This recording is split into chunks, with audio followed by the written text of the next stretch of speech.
Hello and welcome back. My name is Logan with West Desert Wheeler. Today we're going to be taking a look at a Class 2 run with my Rock Pirates RC Interceptor chassis. This one is on Vanquish axles with a VFD transmission. We've got a Hobbywing Fusion 2300 Pro in it, and then we've also got a Reefs 1100 Smart Servo in it as well. We've got some squid inserts in the 3D printed tire inserts. We've also got Spec RC wheels and topped off with Deez bands, and all supported by Sky RC Hobby Shop in St. George, Utah. Of course, our friends at Rock Pirates RC, we have the full Rock Pirates RC kit with the Interceptor, the sliders, the cross members, the servo tray, all the goods from Rock Pirates. So we're going to jump on course. We've got our friend Preston here as our judge. As we can clearly see, he is a big fan of Savic servos.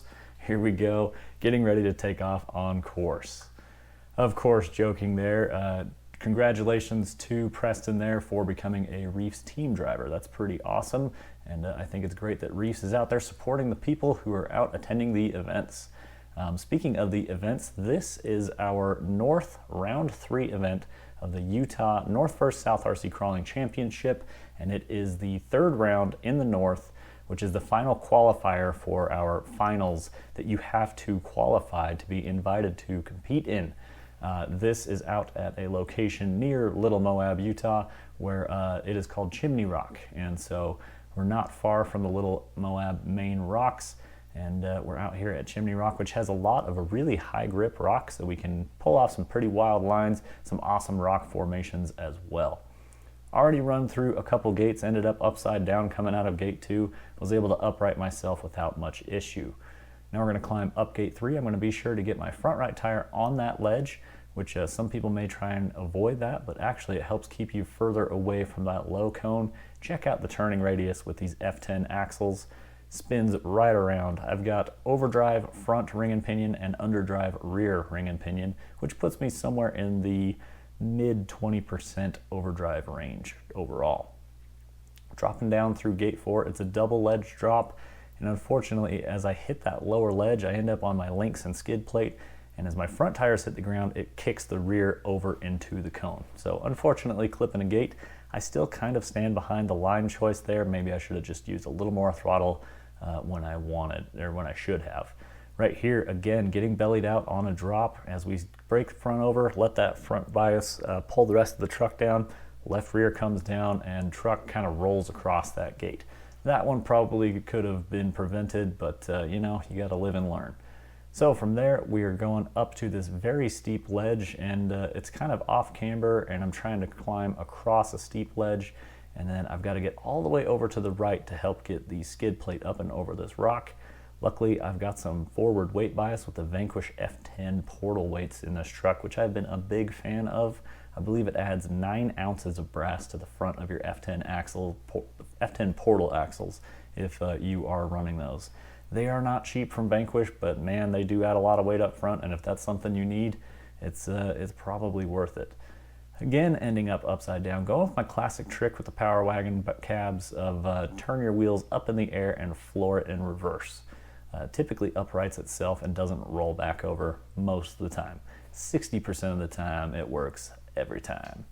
Dropping down out of gate 7. Now I could have turned left and done a full loop and come back to approach gate number 8 here. Is that what that is?